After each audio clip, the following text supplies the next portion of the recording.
Childhood Reflections. The golden rays of the sun bathed the hidden leaf village in a warm glow, bringing life to the bustling streets and vibrant marketplace. Children's laughter filled the air, weaving together a melody of pure innocence and carefree joy. Among the playful crowd stood a boy whose remarkable potential was cloaked in a veil of loneliness, Idoshi Senju. Idoshi lingered near the edge of the training grounds, watching the seasoned shinobi hone their techniques. A mix of longing and unease churned within him. As the son of Tsunade Senju, the fifth Hokage, and Jiraiya, one of the legendary Chunin, greatness seemed to be his birthright. His mastery of techniques like wood style, hydration, and water style set him apart from his peers, yet he couldn't shake the feeling of being an outsider. Steeling himself, Idoshi stepped into the open field, leaving behind the comfort of the shadows. Today, he resolved to push himself harder than ever before. His gaze landed on a group of older ninjas sparring intensely. Their movements flowed with the precision and grace that came from years of dedication. Ambition flared within him, only to be snuffed out by a nagging self-doubt. "Let's see what you've got, Idoshi," called a familiar voice, jolting him from his thoughts. Naruto Uzumaki, with his unmistakable orange attire, grinned encouragingly. Naruto's boundless energy and enthusiasm always seemed to draw others in, a sharp contrast to Idoshi's quieter nature. "Come on, you're a Senju. Show us what makes you special," Sakura Haruno added, her determined green eyes shining. The chorus of encouragement grew, the voices of the other children joining together in a rallying cry. Taking a deep breath, Idoshi stepped forward, centering himself. He let the noise fade, focusing solely on the image of a vast, ancient forest, the legacy of his clan. With his hands forming the necessary seals, he called out, "Wood style, forest emergence." The ground trembled beneath him as enormous wooden branches surged upward, coiling and twisting toward the sky. Gasps and murmurs rippled through the onlookers, some awestruck, others apprehensive. The sheer magnitude of his power was undeniable. For a fleeting moment, pride swelled in Idoshi's chest as he observed his creation towering above them. But when his gaze met their expressions, some admiring, others wary, the elation faded. The gap between him and his peers seemed even wider now, the demonstration of his abilities reinforcing his isolation. As the wooden structure crumbled away, Idoshi turned from the group, his heart weighed down by the ever-present burden of expectations. Echoes of a mentor. The cheerful voices of the present dimmed, replaced by the rustling of leaves and the distant hum of memories. Idoshi closed his eyes and found himself transported to a familiar scene, a training ground bathed in golden sunlight. Standing before him was his father, Jiraiya, his expression a blend of encouragement and mischief. "Keep your focus, Idoshi." Jiraiya's voice rang out, brimming with both challenge and warmth. "You're a Senju, carrying the legacy of the first Hokage. Let's see what you can do." At just 7 years old, Idoshi's eyes sparkled with eagerness. Every word from his father felt like a treasure, and he threw himself wholeheartedly into each lesson. Yet, the weight of his lineage often loomed large, both a source of pride and pressure. "I'll do my best, Dad," he replied, determination lighting up his features. Channeling his chakra, he attempted a new technique. As small wooden tendrils sprouted from the ground, Jiraiya clapped his hands together, his laughter ringing out. "That's the spirit. Keep it up. But remember, strength isn't just about what you can do, it's about what's in your heart and the connections you build with others." The warmth in Jiraiya's words filled Idoshi with a sense of purpose. "I want to be strong enough to protect everyone I care about," he declared, his voice unwavering. Jiraiya's expression softened, his playful tone giving way to seriousness. "Then hold on to that feeling, Idoshi. True strength comes from your emotions and the people you fight for. Never forget that." The memory filled Idoshi with a fleeting sense of comfort. Yet, even then, a seed of doubt had taken root, whispering fears of inadequacy. Shadows of loss. The comforting vision shattered, pulling Idoshi back to the present. Reality hit him like a storm, and the news of Jiraiya's passing hung heavy over the village. The vibrant hues of the hidden leaf seemed to fade, and the laughter that once defined its streets became a distant echo. Idoshi stood at the village outskirts, staring into the horizon as his heart ached with an indescribable pain. The loss felt like a piece of his soul had been torn away. He clenched his fists, feeling the rough earth beneath his hands as tears threatened to fall. The cool night air carried Idoshi's voice as he stood at the edge of the village, his gaze locked on the stars above. "Why did you have to leave me?" His words, soft and broken, were carried away by the gentle breeze, a question left unanswered. The bitterness he felt surged, not at Jiraiya but at the cruel world that had taken him away. His eyes shifted to the Hokage's office, where Tsunade sat amidst piles of paperwork. Her expression, once lively and fierce, now seemed heavy with unspoken grief. To Idoshi, she felt like a stranger, her focus consumed by duty. The void in his chest deepened. She was his mother, but her struggles left little room for the connection he craved. Unable to bear the suffocating weight of these feelings, Idoshi wandered to the old training grounds where Jiraiya had once guided him. This place held memories of laughter, lessons, and encouragement. Kneeling near the weathered stone where his father had often stood, he whispered, "I'll make you proud. I'll become strong, no matter the cost." A visit to the past. The village cemetery was somber, its silence broken only by the soft rustle of the wind. As Idoshi approached Jiraiya's grave, the contrast between the vibrant flowers left by others and the dull ache in his heart struck him. The stone marker, though simple, carried the weight of his father's legacy. He knelt, his hands trembling as they brushed the cold surface of the grave. "I don't know how to do this without you," he murmured, his voice barely audible. His words, heavy with grief, hung in the air as tears threatened to spill. "I don't know how to be the person you wanted me to be." The lessons Jiraiya had imparted came rushing back, filling him with both warmth and sorrow. His father had always spoken about bonds, strength, and purpose, but now Idoshi felt utterly alone. "I'll keep going," he vowed softly, his voice tinged with both determination and despair. "I'll master everything you taught me. I won't let your sacrifice be for nothing." He lingered at the grave, his thoughts swirling in a storm of grief and resolve. When he finally rose, there was a new determination in his eyes. Despite the overwhelming sorrow, he would carry on, for both his father's memory and his own growth. A rift with Tsunade. That evening, the silence of their home was deafening. Idoshi entered quietly, only to see Tsunade buried in her work. Her once fiery presence now seemed weighed down by her responsibilities. She looked up as he entered, her expression softening. "Idoshi," she began, her tone laced with concern, "we need to talk about your training. I want to help you." "Help me?" Idoshi's voice was sharp, laced with frustration. "You don't even notice how much I'm struggling. You're too busy with everything else." Tsunade winced, her composure faltering. "That's not fair. I'm doing everything I can for the village and for you." "Really?" he retorted, the bitterness spilling out. "All I feel is your distance. You don't understand what it's like to live under this shadow, to be seen as just someone's legacy. I lost him too." Tsunade's voice cracked as she stood, her eyes shimmering with unshed tears. "I'm trying to hold everything together for both of us." Idoshi's anger wavered, but his frustration remained. "I'm not some prodigy. I just want to grieve. I want to be seen for who I am." Tsunade stepped closer, her hand reaching for him. "You're not a disappointment, Idoshi. You're my son. You can lean on me." But he pulled away, the gulf between them growing. "I don't need pity. I need to find my own way." Without waiting for a response, he turned and stormed out, leaving Tsunade alone with her unspoken words and silent tears. Choosing solitude. Under the pale glow of the moon, the village streets lay quiet. Idoshi wandered aimlessly, the weight of his emotions pressing down on him. The expectations, the loss, and the loneliness all threatened to overwhelm him. He found himself back at the training grounds, the place where he had always felt a semblance of peace. The stillness wrapped around him, offering solace from the turmoil within.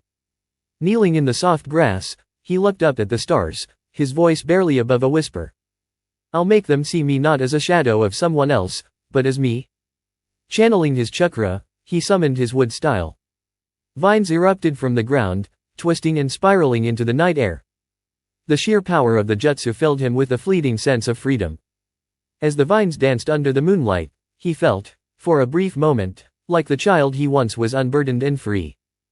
But as the jutsu faded, the weight returned. The path ahead was uncertain, and the world around him felt more distant than ever. Yet, in his heart, a fire burned. I'll rise above this. No one will define me but myself. With resolve hardening within him, Idoshi stood tall under the moon's gaze, ready to carve his own path. In that moment, he accepted the shadows growing within him, using them as fuel for his ambitions. I'll show them all. They'll regret underestimating me. And so, with each deliberate movement and every drop of sweat that fell to the ground, Kaido began his path, a journey shaped by pain, loss, solitude, and an unrelenting drive to prove his worth. The weight of expectations. The morning after the loss. The sun climbed above the hidden village, its golden rays stretching across rooftops and streets as life returned to its rhythm. But for Kaido, the new day felt cold and unwelcoming. The light seemed cruel, a reminder that the world continued on, indifferent to his grief. The void left by his mentor's passing felt like an endless chasm in his heart. As he walked the streets, hushed voices trailed him like ghosts. There's Kaido, the prodigy, they murmured. He's supposed to surpass them all.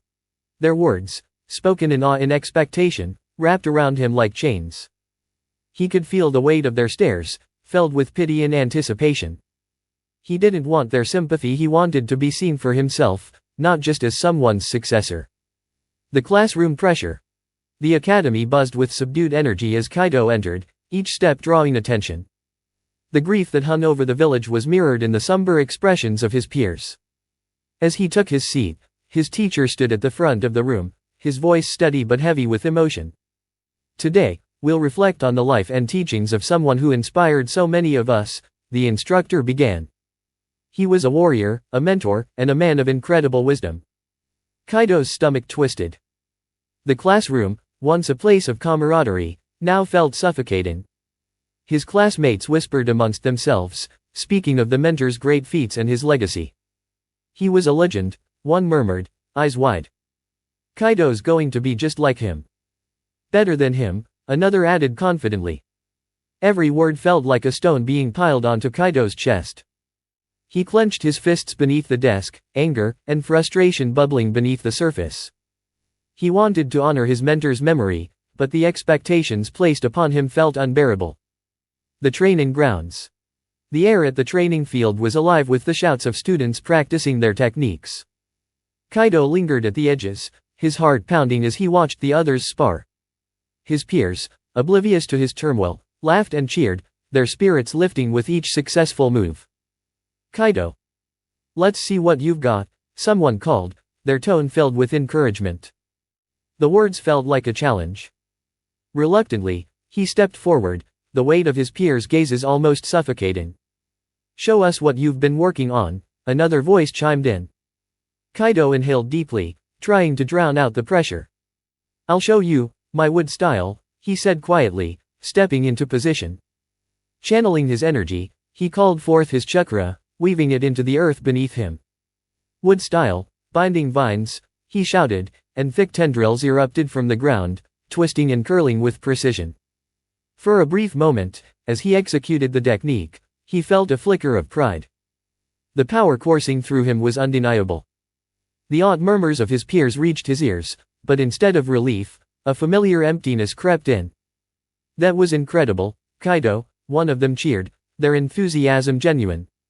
Yeah, but I bet he can do even more, another added.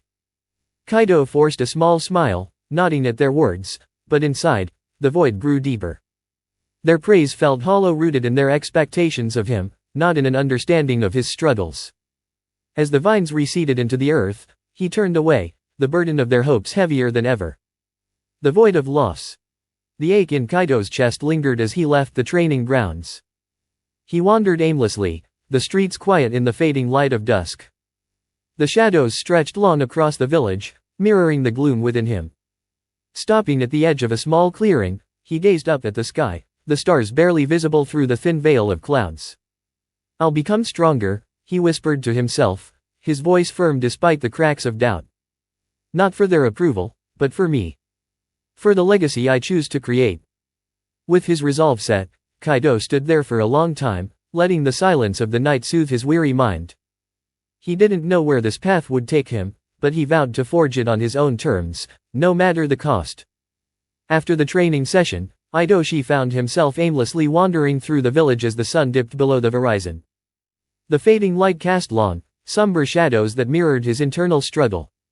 His steps, unintentional and unplanned, led him to the outskirts of the village to a familiar clearing where he once trained alongside his father. The sight of the training ground stirred a torrent of memories.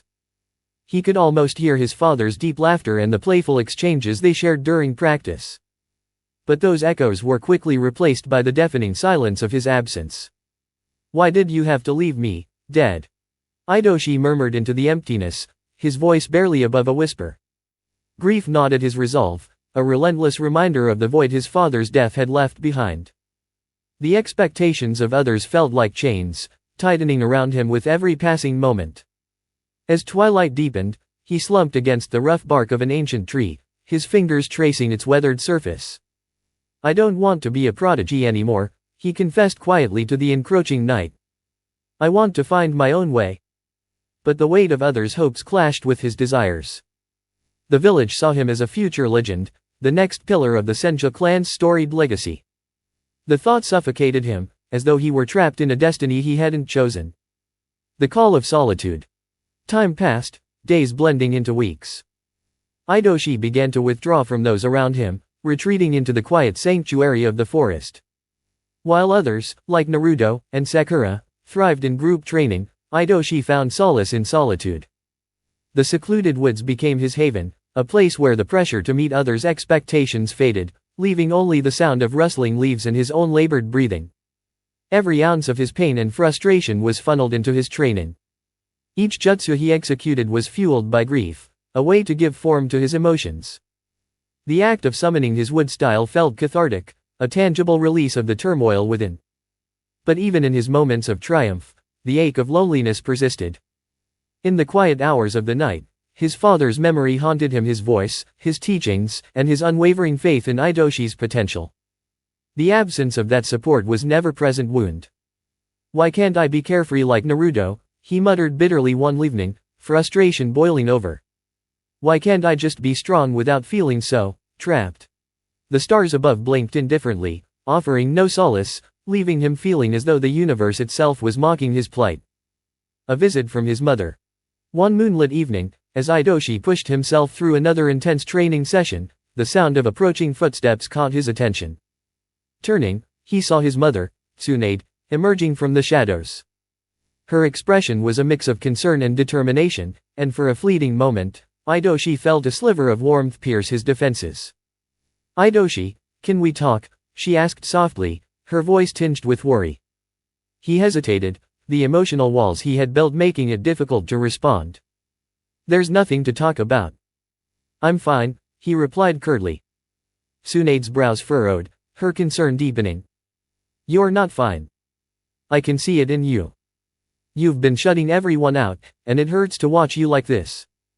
Her words struck a nerve. "You don't understand." Idoshi snapped, his voice rising. "You can't possibly know what it's like to live under this constant pressure. Everyone expects me to be something I'm not.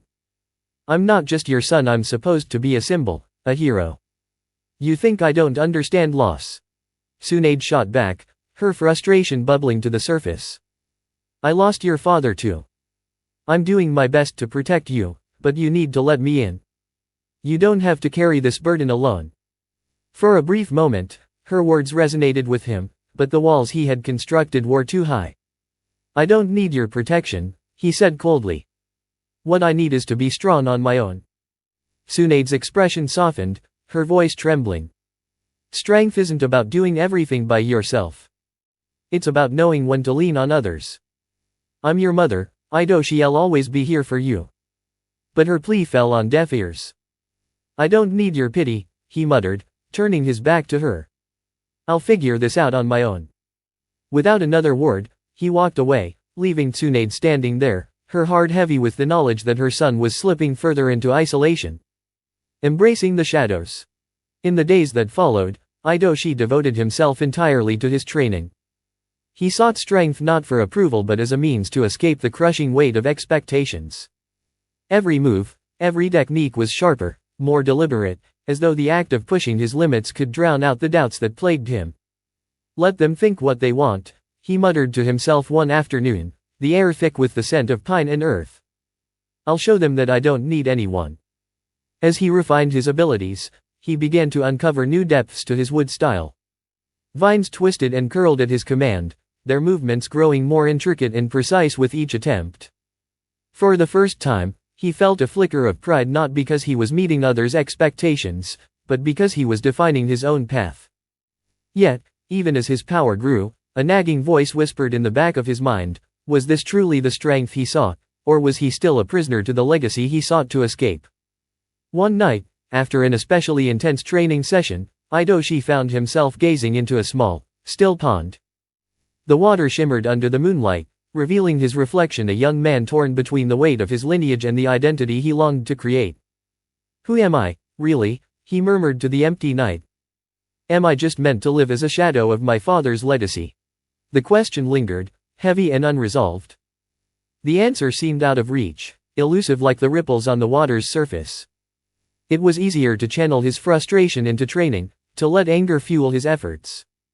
But with every passing moment, the realization crept in that this path, though powerful, was isolating him further from those he cared for. As the moon climbed higher into the sky, Idoshi made a quiet promise to himself. I'll discover my own way, he said softly, his words a flicker of determination in the surrounding darkness. An unexpected test. A week later, the village buzzed with excitement at the announcement of the chinin exams. It was a grand event, drawing shinobi from far and wide, each hoping to prove their skill and resolve. For Idoshi, the news was both a challenge and a chance to step out of his father's shadow. This is my opportunity, he told himself. Not just to honor my father's legacy, but to show everyone who I really am. Training for the exams became his singular focus, the stakes feeling higher than ever. Yet, as the days passed, he couldn't shake the tug-of-war within him, the desire to be free from expectations clashing with the relentless pressure to succeed. The day arrives. The morning of the exams brought a surge of nervous energy that pulsed through the village. The arena was alive with cheers and chatter, the anticipation almost tangible. As Idoshi waited backstage with his teammates, he could feel the weight of their support pressing on him. You've got this, Idoshi, Naruto said with a wide grin, his enthusiasm infectious. Just stay true to yourself, Sakura added, her gaze steady and encouraging. Their encouragement warmed him, but it also heightened the pressure. Forcing a small smile, he nodded. Thanks. I'll do my best. When the announcer called his name, a mix of dread and determination swirled within him. This was his moment to prove himself not just to others but to himself. A fierce opponent. Stepping into the arena, Idoshi's gaze met his opponent's Kiba, a shinobi known for his tenacity and sharp instincts. You ready for this? Kiba called out, his voice laced with confidence. I'm ready, Idoshi replied, his voice steady despite the storm inside. The match began with a flurry of motion, their movements quick and calculated. The audience erupted in cheers and gasps as the two clashed, their skills on full display. Drawing on his wood-release abilities, Idoshi created barriers and traps to keep Kiba at bay. But in the chaos of battle, memories of his father's teachings resurfaced. The laughter, the guidance, it all came rushing back, a bittersweet reminder of what he'd lost. For a moment, hesitation gripped him, and Kiba capitalized on the opportunity, landing a decisive blow. You're not as strong as everyone says, are you? Kiba taunted, his words cutting deeper than the strike. The insult ignited a spark within Idoshi. I won't let you decide that, he shouted, rising to his feet. Summoning his chakra, he unleashed a wave of wood release that sent roots surging from the ground, wrapping around Kiba with precision. This is who I am, Idoshi declared, his voice echoing with newfound resolve. A defining moment. The crowd roared as Idoshi's technique turned the tide of the battle. For the first time, he felt the thrill of fighting not for others' approval but for his own sense of self. Blending his father's teachings with his own instincts, he found a rhythm that was uniquely his. The doubt that had haunted him began to lift, replaced by a quiet confidence. I'm more than a legacy, he thought, his movements becoming sharper, more assured. The decisive strike. With one final surge of effort, Idoshi channeled his chakra into a powerful technique. Verdant surge, binding thorns, he called out, sending a cascade of vines spiraling toward Kiba. The attack overwhelmed his opponent, leaving him immobilized. As the referee declared his victory, a wave of relief and pride washed over Idoshi. He had taken a step closer to discovering himself not as Jiraiya's son, but as his own person. The referee declared the winner, and the arena erupted into applause. Idoshi Senju is victorious. The announcement resonated through the space, a triumphant affirmation that settled deeply within him. Standing in the middle of the battlefield, breathless and exhilarated, Idoshi realized this win was more than just a performance for others. It marked a step toward reclaiming his identity, a declaration of his individuality beyond the expectations others placed on him. A fresh start. In the days following his victory, Idoshi replayed the fight in his mind. Every emotion, every decision, every fleeting moment of doubt etched into his memory. Facing his fears had made him stronger, but he knew this was only the beginning. As he gazed at the stars from his window one night, he murmured, "I will carve out my path, no matter what it takes." It was a promise to himself, a guiding light for the journey ahead. Between loneliness and bonds. Aftermath of the chinin exam. In the days that followed the exam, Idoshi felt a storm of conflicting emotions. His triumph brought a sense of pride but was tainted with an unsettling hollowness. The cheers from the audience that once filled him with purpose now echoed distantly, a fleeting noise in a quiet void. Sitting on the edge of his bed in the soft glow of his room, he let the silence envelop him. The accolades he had earned seemed insignificant against the aching emptiness that gnawed at him. Victory had brought recognition, but it hadn't filled the void left by his father's absence.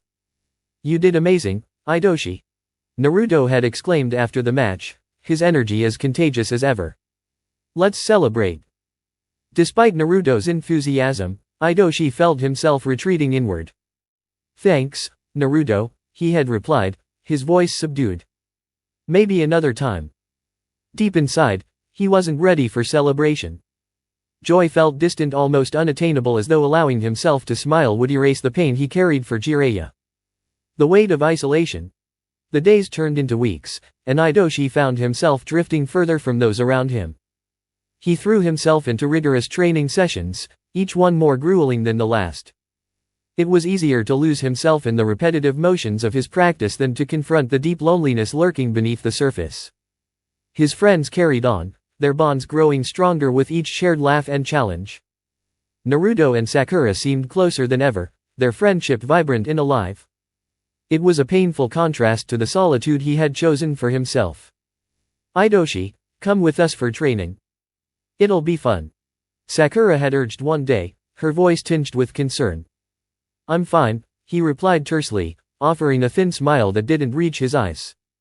"I just need to focus on my own progress." In truth, he was afraid. Afraid they'd see the cracks in his composure. Afraid they'd notice the sadness he worked so hard to hide. A struggle for balance. When the village began preparations for the annual festival honoring the ninja's accomplishments, excitement filled the air. Vibrant banners adorned the streets, and the sounds of laughter echoed through every corner. But for Idoshi, the celebrations were a stark reminder of the connections he felt slipping through his fingers.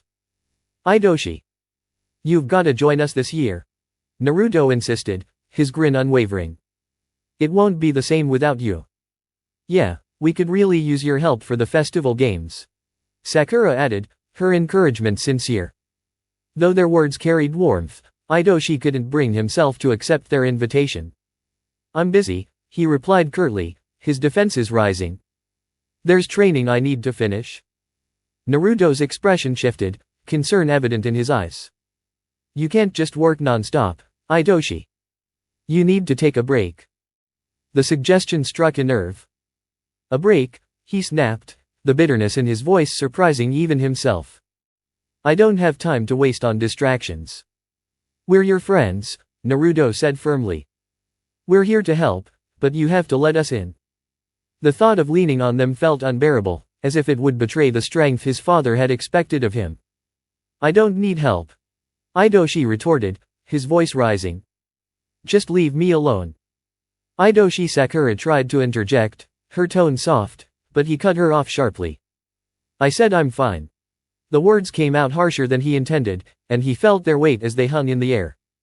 Without waiting for a response, he turned and walked away, leaving his friends in stunned silence. As the festival began, the village burst with color and joyous sounds. Idoshi stood at the edge, observing his peers reveling in the celebration. He felt as though he were a shadow, detached from the warmth and cheer of the festivities. The vibrant lights highlighted the smiles of everyone around him, a stark contrast to the emptiness that clouded his heart. The cheers of the villagers, the happy laughter of children, it all felt distant, as if he were separated by an invisible wall, unable to reach the joy that surrounded him. Why can't I just fit in? He muttered under his breath, frustration simmering just beneath the surface. The idea of opening up to others, of sharing his pain, was unbearable. Watching Naruto and Sakura enjoy the festival only deepened his longing. He yearned for the connection they shared, for the companionship he once cherished, but the fear of vulnerability held him back. I can't let them see this side of me, he thought, turning away from the scene. A night of contemplation. That evening, as the festival reached its peak, Idoshi found himself wandering through the quiet streets of the village. The lanterns hung softly in the night breeze, casting a warm glow over the cobblestone paths. He paused beside a small pond, gazing at his reflection in the calm water. The laughter and music from the celebration became a distant hum in the background as Idoshi's thoughts spiraled into despair. I don't want to be alone, he whispered, his voice barely audible over the night's quiet. But the very thought of reaching out, of letting others see his vulnerabilities, terrified him. The isolation weighed heavily on him, a suffocating blanket that seemed to wrap around his chest. But what if they think I'm weak? He wondered, the fear gnawing at him from the inside. The softness of vulnerability. As the night grew quieter, Idoshi found himself lost in his reflections. The words of someone close to him echoed in his mind. Being strong doesn't mean you have to face everything on your own, they had said. True strength lies in knowing when to seek support and rely on others. The warmth in those words sparked a flicker of hope in him, something he hadn't felt in a long while. Maybe I don't have to carry everything alone, he thought, a small part of him yearning for connection. The weight of loss. The wind whispered through the trees surrounding the village, carrying memories of times gone by. Idoshi stood at the grave of his father, Jiraiya, his hands pressed against the simple stone marker. Flowers and offerings surrounded it, left by the villagers who had cherished Jiraiya as a mentor and friend. The pain of loss twisted in his chest, tightening like a knot around his heart. Jiraiya had been more than a father to Idoshi, he had been a guide, a mentor, and a source of strength. The lessons and laughter they had shared now felt like distant echoes. I should have been there, Idoshi whispered, his voice shaking with emotion. If only I had been stronger, maybe. His words trailed off, swallowed by the stillness of the graveyard. He clenched his fists, fighting back tears, as the grief that had lingered since the news of his father's death threatened to overwhelm him once more. Idoshi wanted to grieve, to let the pain flow freely, but every time he tried, he found himself retreating into solitude. The weight of expectation, the pressure to uphold his father's legacy, made it all the harder to allow himself the space to mourn. The sky darkened, and long shadows stretched across the ground as Idoshi finally stood. He wiped the dirt from his knees, steeling himself against the tide of emotions rising within him. As he turned to leave, he caught sight of the village, alive with laughter and light. It felt like a world that no longer belonged to him, a world full of warmth and companionship, while he remained ensnared in his sorrow. The festival of light and shadow. Idoshi wandered back into the village, his heart heavy. Lanterns hung from every corner, casting gentle light over the streets. Colorful decorations brightened the area, but to Idoshi, the festival felt like a reminder of his pain. He walked through the streets, watching families and friends come together, but he felt like a ghost, detached from everything. The sounds of Naruto and Sakura laughing only deepened his sense of isolation. They had once been his closest friends, but now they felt like strangers to him. As he moved away from the crowd, Idoshi found a quiet place in the village, a secluded garden, tucked away from the festivities.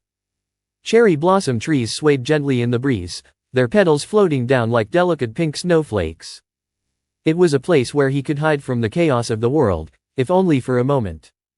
As the festival unfolded, the village buzzed with excitement and festivity. Idoshi stood on the edge, observing the celebrations but feeling like a mere observer, separated from the joy around him. The colorful lights illuminated the streets and the faces of the people, casting a stark contrast to the emptiness that weighed heavily on his heart. The laughter and cheerfulness of others felt distant, like he was trapped in an alternate reality where he didn't belong. Why can't I just be like them? He muttered under his breath, frustration bubbling beneath the surface. The thought of allowing others in, sharing the pain he harbored inside, felt suffocating, a burden he couldn't bear. As his eyes fell upon Naruto and Sakura, happily lost in the revelry, Idoshi's longing grew sharper. He yearned for connection, for the camaraderie he once had with them, but the fear of opening up kept him at bay. I can't let them see me like this, he murmured, turning away to escape the overwhelming emotions. A night of solitude. As night descended and the festival reached its peak, Idoshi wandered through the village's quiet streets. The lanterns swayed gently in the evening breeze, casting soft glows on the cobblestone paths.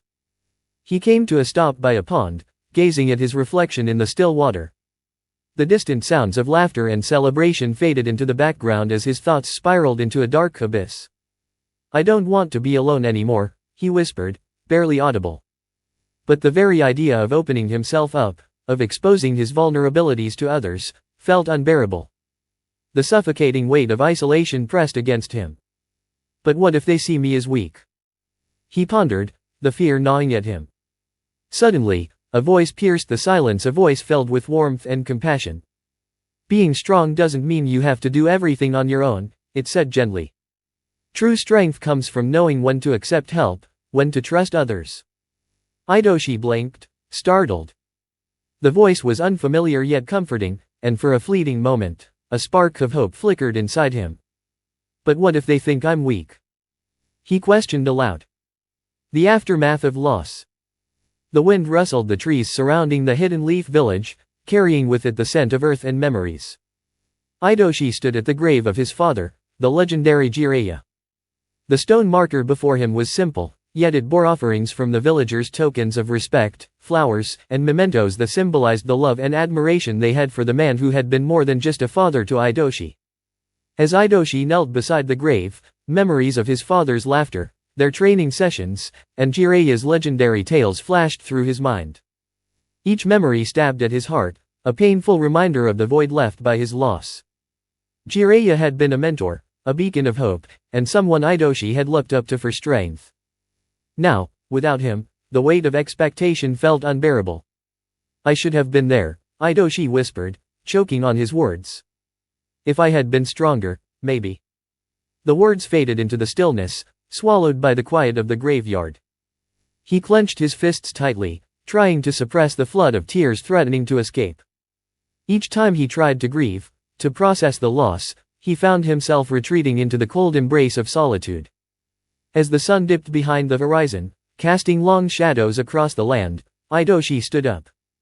He wiped the dirt from his knees, took a shaky breath, and looked ahead at the village, a place filled with life, joy, and laughter. It seemed so distant, a world he no longer felt a part of. He longed for connection, but the grief he carried made him feel like an outsider, forever estranged from the warmth around him. The Festival of Solitude. Idoshi wandered into the village, the streets alive with the sights and sounds of the festival. Lanterns glowed warmly overhead, vibrant decorations adorned the shops and houses, and the laughter of the villagers filled the air. But for Idoshi, the festival felt hollow, like a cruel reminder of the joy he couldn't partake in. As he moved through the crowd, he noticed families enjoying the festivities, friends laughing together, and couples sharing tender moments. His heart ached at the sight of Naruto and Sakura, their joy in each other's company like a distant echo of the camaraderie they once shared. The more he observed, the further away he felt from this world. In search of solitude, Idoshi retreated to a quiet corner of the village, a secluded garden where cherry blossom trees swayed gently in the breeze. The petals floated down like delicate pink snowflakes, covering the ground in a soft, serene blanket. It was a place he often visited to escape the chaos of the village, a sanctuary where he could gather his thoughts. Sitting on a stone bench, He watched the petals dance in the wind, lost in thought. The world around him was alive, vibrant, and filled with laughter, yet he felt like an outsider peering into a world that no longer welcomed him. He remembered the last festival he had attended with his father, how Jiraiya had spun tales of adventure that left everyone spellbound. The joy of that day felt like a distant memory, overshadowed by the grief that now consumed him. Suddenly, the peace of the garden was interrupted by the voices of villagers passing by. They were talking eagerly about the festival, their excitement palpable. "Did you hear? Idoshi's going to show off some new techniques this year," one man said, laughing. "I hope so. He's the son of Jiraiya, after all. People expect big things from him," another added, admiration in their voice. Idoshi clenched his fists, a mix of anger and sadness swelling inside him. Son of Jiraiya. The words echoed in his mind, a constant reminder of the legacy he felt unprepared to carry. He didn't want to live in his father's shadow. He longed to find his own way, to be recognized for his own worth, not merely as the son of a legend. Overwhelmed, Idoshi stood up abruptly and left the garden, seeking refuge in the quieter parts of the village. As he walked through the streets, snippets of conversation and the laughter of villagers reached him, each sound intensifying his sense of isolation. Turning a corner, he collided with an elderly woman. "Oh, Idoshi. You've grown so tall. Are you excited for the festival?" she asked, her face lighting up with recognition. Idoshi offered a faint smile, though it didn't reach his eyes. "Not really," he murmured.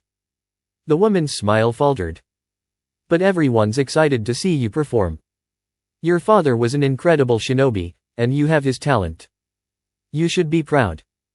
The words stung, a painful reminder of the pressure he felt to live up to his father's legacy. "I'm not my father," he said sharply, his frustration boiling over. Without another word, he turned and walked away, the weight of their expectations suffocating him. Further down the street, he ran into another villager, a young man who had always admired Jiraiya. "Idoshi. You've got to show us some new techniques at the festival, right? You have to represent the Senja." Idoshi's heart sank. "I don't know," he muttered, feeling the pressure of their expectations pushing down on him. "Come on. It'll be amazing. You have to make your father proud," the young man urged, his voice full of enthusiasm. But the pressure was too much. "What if I fail?" Idoshi asked, his voice trembling with frustration. "What if I'm not good enough?" The young man was taken aback by his outburst. "You won't know unless you try, Idoshi. Everyone believes in you. You have to believe in yourself." Idoshi walked away, their words echoing in his mind, only deepening the doubts that gnawed at him. He wanted to belong, to be a part of the vibrant community that thrived on shinobi skills and camaraderie, but the more he was pushed to excel, the further he felt from that world. As the day wore on, Idoshi withdrew further, seeking solace in the quiet corners of the village. He wandered through the familiar streets, his mind heavy with the weight of conflicting emotions. The laughter of children echoed in his ears, a stark contrast to the turmoil within him. Each step felt like a retreat from a world full of warmth and life, yet increasingly foreign. The atmosphere in the room felt heavy, and Idoshi could sense the weight of Tsunade's gaze on him. Her usual composed expression softened slightly as she observed him, knowing that there was more to his return than just a report. Idoshi could feel the pressure building, but he wasn't ready to share the turmoil inside him. Tsunade broke the silence first, her voice calm but firm. "Idoshi, you've been gone for longer than expected. What happened on your mission? And don't tell me nothing went wrong." Idoshi clenched his jaw, memories of the battle with the Akatsuki flooding his mind. He had faced threats far beyond his usual scope, and the pressure to come back victorious weighed heavily on him. "We encountered resistance," he began, his voice low. "But we handled it." Tsunade raised an eyebrow. "Handled it? The Akatsuki are no pushovers. What exactly happened?" Idoshi hesitated, grappling with the decision of whether to speak the truth. The truth about the encounter. The truth about how he felt weaker than he ever had before. But that would mean confronting the reality of his struggles, something he wasn't ready to face, not yet. "We managed to complete the mission," That's all that matters. Tsunade studied him for a moment, her expression unreadable. Aidoshi could tell she wasn't convinced, but she didn't press further.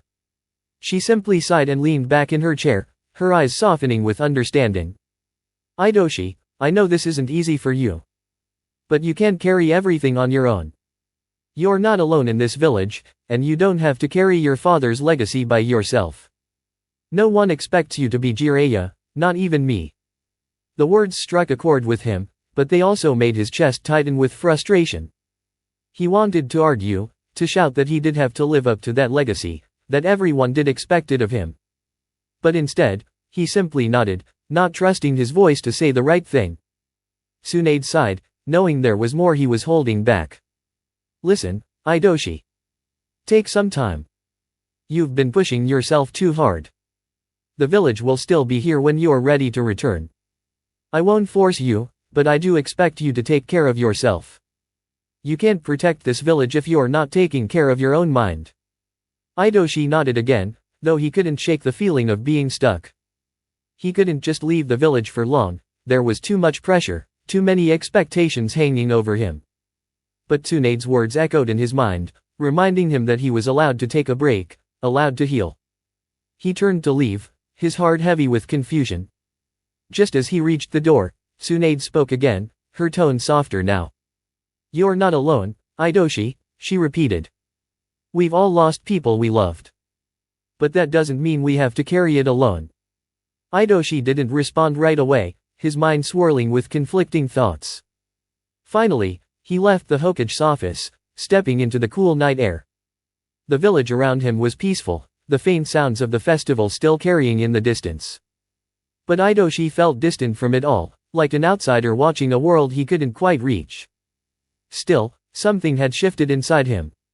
It wasn't much, but it was a start. Maybe he didn't have to carry everything alone. Maybe, just maybe, it was okay to let others help him. As he walked back toward the quieter part of the village, Aidoshi looked up at the sky. The night was calm, but the weight of the past still loomed. For the first time in a long time, he thought about the possibility of healing, of finding peace not by avoiding his grief, but by accepting it and letting others into his world. What do you think you're doing, Aidoshi? Tsunade's voice was sharp, her gaze cutting through the tension in the room. She stood before him, her usual confidence now mixed with worry. You can't just throw yourself into missions without considering what it might cost you. I'm pushing myself harder than anyone else. Aidoshi shot back, frustration evident in his tone. You have no idea what it's like to feel powerless, to be seen as weak. Tsunade stood, the anger and concern blending in her expression. And what will that accomplish? You're throwing yourself into dangerous situations.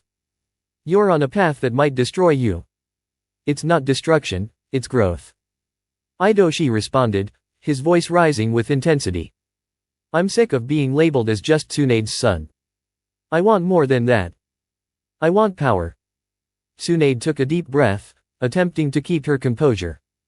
Power isn't everything, Aidoshi. You need to understand the consequences of your actions.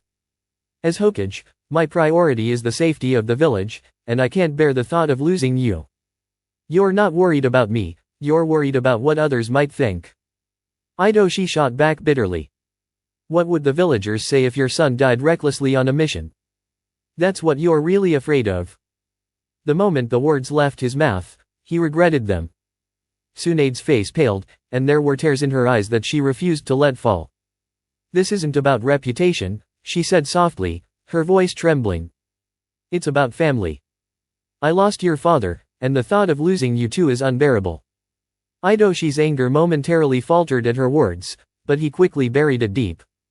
I'm not a child anymore. I can make my own decisions. He felt a surge of emotion, but instead of softening, he allowed his anger to consume him. The distance between them felt unbridgeable. Tsunade stepped closer, her eyes filled with a mix of frustration and determination. Then prove it. Show me you can be strong without losing who you are. I'm here to guide you, but you have to meet me halfway. The weight of her plea hung in the air, but Aidoshi hardened his resolve.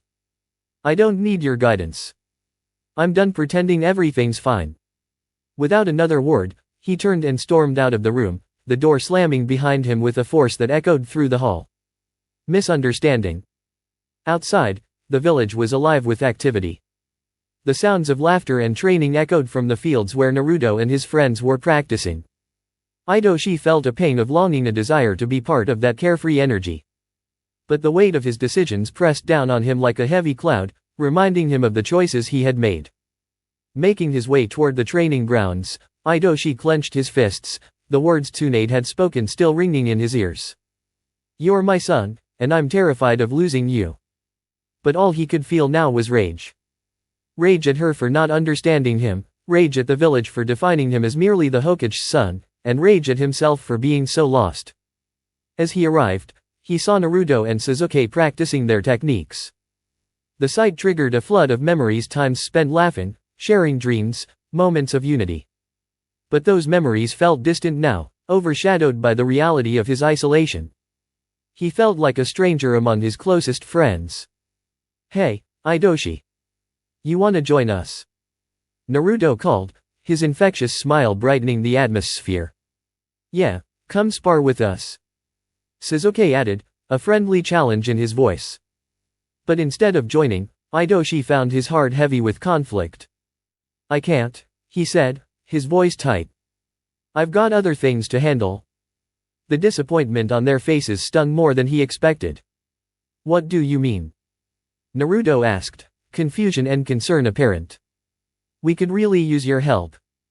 "I said I can't." Hidoshi snapped, his frustration boiling over. "You wouldn't understand. You have no idea what I'm going through." Naruto's face fell, and he stepped forward, his voice gentle but firm. "Hidoshi, we're your friends. We're here for you. You don't have to face this alone." But Hidoshi turned away, unable to bear the weight of their concern. He wanted to confide in them, to share the pain he carried, but fear of their disappointment and pity held him back. So, he pushed them away, creating a wall between them that only seemed to grow higher with every passing moment. "Just forget it," he shouted, his voice cracking. "I don't need your help. I'll handle this on my own." With those words, he stormed off, leaving behind the people who had always cared for him. The loneliness settled in like a suffocating cloud, and Hidoshi could feel the darkness creeping back in, familiar and unwelcome. Back in the Hokage's office. The silence in the Hokage's office felt oppressive as Tsunade sat alone, her thoughts swirling in a storm of worry and frustration. She could sense Hidoshi's growing frustration, his overwhelming desire to be more than just her son, his drive to surpass expectations, but it pained her to see how far he had distanced himself. As Hokage, her duties were relentless, but as a mother, her heart felt torn in ways that no mission ever could. She rose from her chair, her eyes drifting toward the window. Outside, the village bustled with life, people moving through the streets, their laughter carrying on the wind. Yet, inside, it was a different story. The chasm between her and Hidoshi seemed to widen with each passing day. It was a cruel irony, she had fought so hard to provide him with safety and love, yet now he felt trapped in it all.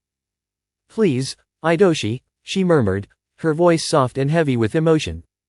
"Don't lose yourself. I'm here for you. I always will be."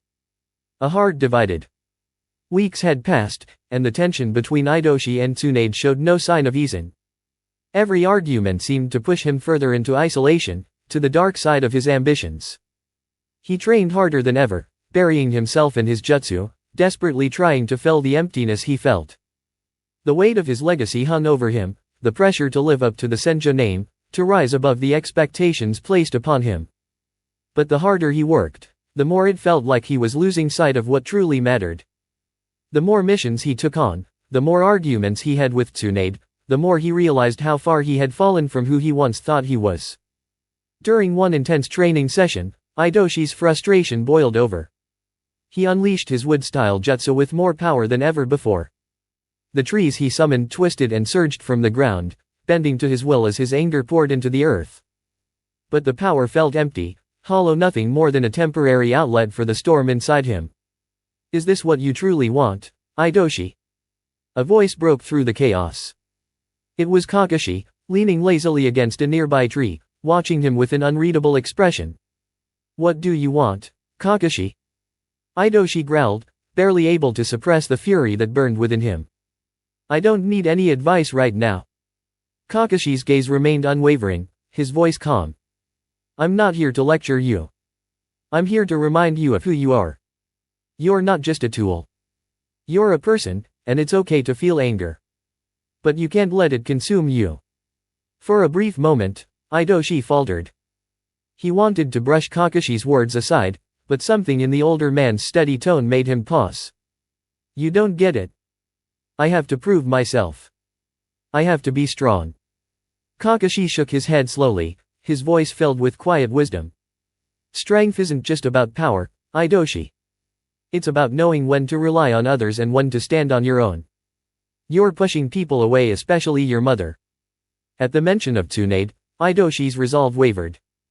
His hands clenched into fists, trying to suppress the emotions bubbling up. She doesn't understand me, he muttered. She only cares about being Hokage. Kakashi's response was firm but gentle. That's not true.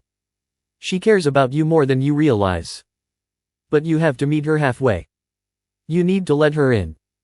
As Kakashi spoke, Idoshi's mind wandered back to the sleepless nights Tsunade had spent waiting for him, the concern etched on her face every time he was late. In that moment, something inside him softened. He realized just how much she had loved him, how deeply she had tried to protect him, and how hard he had pushed her away. Sighing heavily, Idoshi looked down at his hands. Maybe I've been too hard on her, he admitted quietly. But I don't know how to fix this. Kakashi nodded understandingly, a slight smile tugging at his lips. It starts with communication. Open up to her, tell her what's on your mind. It's not a weakness to lean on those who care about you.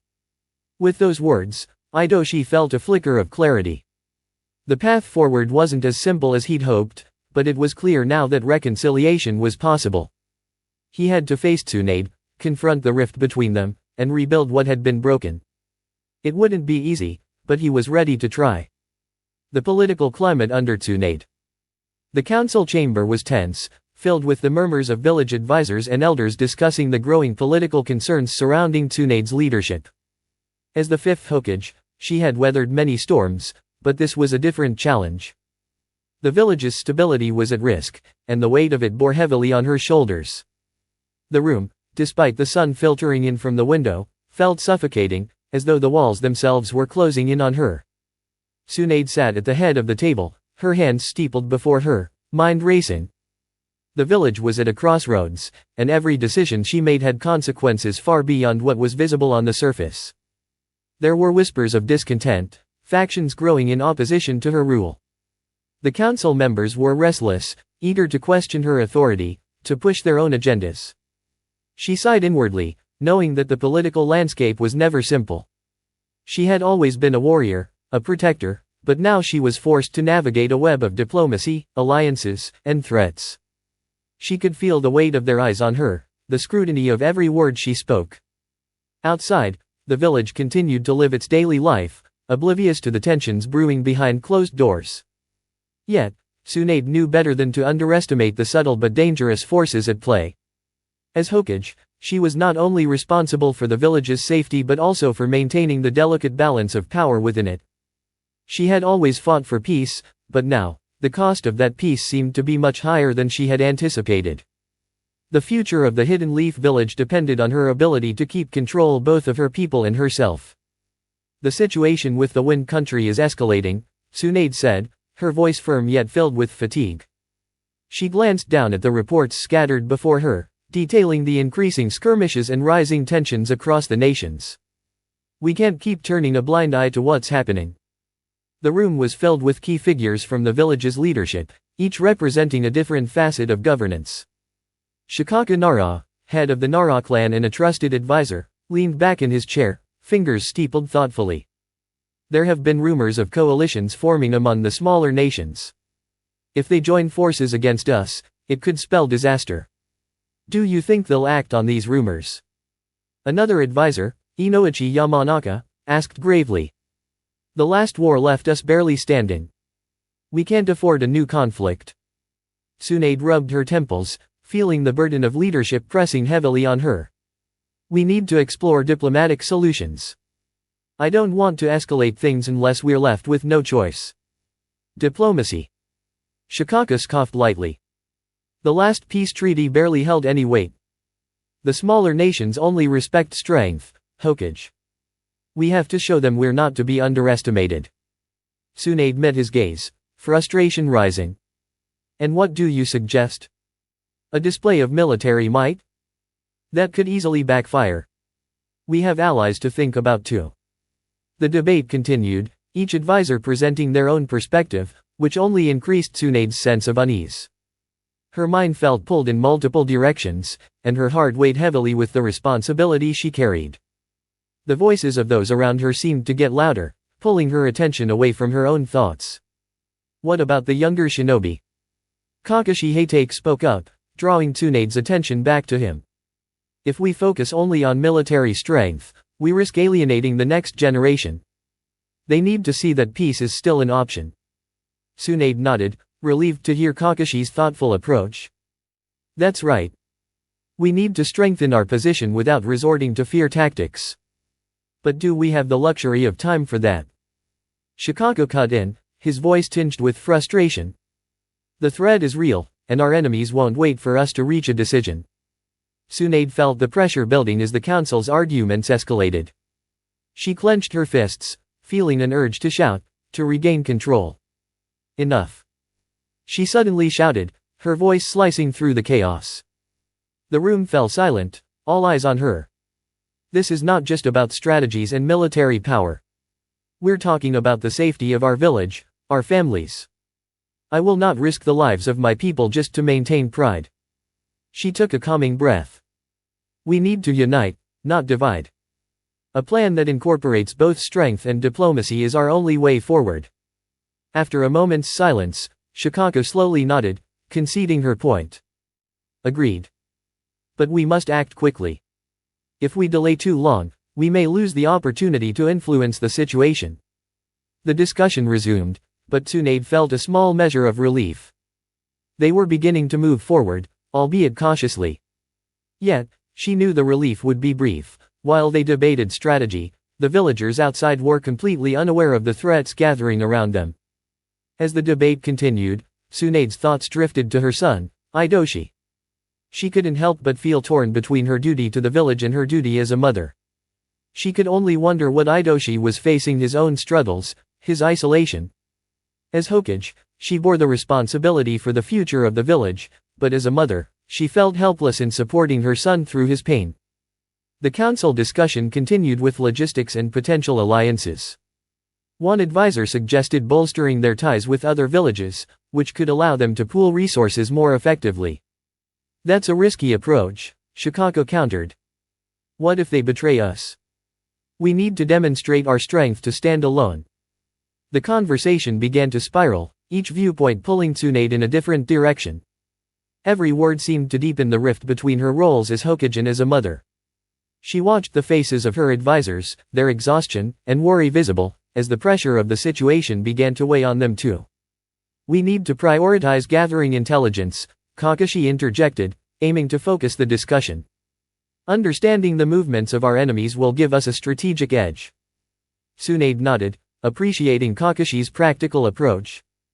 Agreed. Let's assign a team to monitor the Wind Country's movements and provide regular updates. We need to be ready for any possible outcome. The meeting went on, but Tsunade's mind wandered. She could feel the weight of her roles bearing down on her, suffocating her.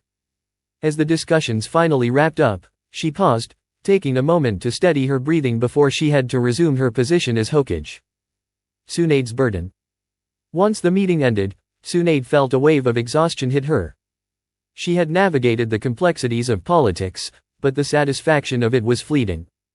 While her thoughts on the village's well-being constantly weighed on her, it was her role as a mother that gnawed at her the most. Outside, the festival was in full swing, and the joyful sounds of celebration echoed through the air. Tsunade felt a pang of guilt as she thought of Idoshi, likely standing alone, grappling with his feelings of detachment. The village was alive with excitement, yet she felt distant from it all. Leaving the Hokage's office, Tsunade was immediately met with the lively atmosphere of the festival. Children ran past her, their faces painted in vivid colors, and families gathered around food stalls, laughing and enjoying the evening. Yet the cheerfulness of the scene felt jarring, the weight of her responsibilities holding her back from joining in. As she moved through the crowd, Tsunade spotted Shizen, her loyal assistant, managing several tasks at once. Shizen walked over, a smile on her face, but the concern in her eyes was impossible to miss. "Hokage-sama, are you alright?" Shizen asked, her voice laced with worry. "You've been working non-stop. Maybe you should take a break." Tsunade forced a smile, though it didn't reach her eyes. "I'm fine, just a bit overwhelmed." "How are the festival preparations going?" "Everything is set," Shizen replied, her expression softening. "The villagers are excited, but you need to rest." Tsunade appreciated her concern, but the weight of the village's expectations pressed down on her. "I can't afford to rest, Shizen. Not when everyone is counting on me." As she walked through the festival, Tsunade's thoughts became a whirlpool of conflicting emotions. She adored her village, and their safety was what drove her every decision. Yet, as a mother, she couldn't shake the feeling that she was failing Idoshi. In her efforts to protect the village, she had become further disconnected from him, and that thought hurt more than anything. As the sun set, casting a golden glow over the festivities, Tsunade's gaze landed on Idoshi, standing alone, his posture rigid and distant. A deep sorrow filled her heart. She had tried to balance being the Hokage with being a mother, but it seemed an impossible task. Every decision she made for the village seemed to distance her from her son, leaving him to wrestle with his own sorrow and sense of abandonment. "Idoshi!" Tsunade called, her voice cutting through the noise. He turned to her, and for a brief moment, their eyes met. In his gaze, she saw a mixture of disappointment, frustration, and perhaps something deeper longing, even. His arms were crossed tightly, as if keeping the world at bay. As she approached him, Tsunade could see the tension in his posture, the wall he had built around himself. "How are you?" she asked softly, reaching out to touch his arm. Idoshi flinched, stepping back from her touch. "I'm fine," he muttered, his voice clipped. "Just watching." "You should join the others," Tsunade urged gently. "Everyone is enjoying themselves. It's important to connect with the village." Idoshi's face hardened. "Connect? You mean pretend everything's fine while you're locked away in meetings and politics?"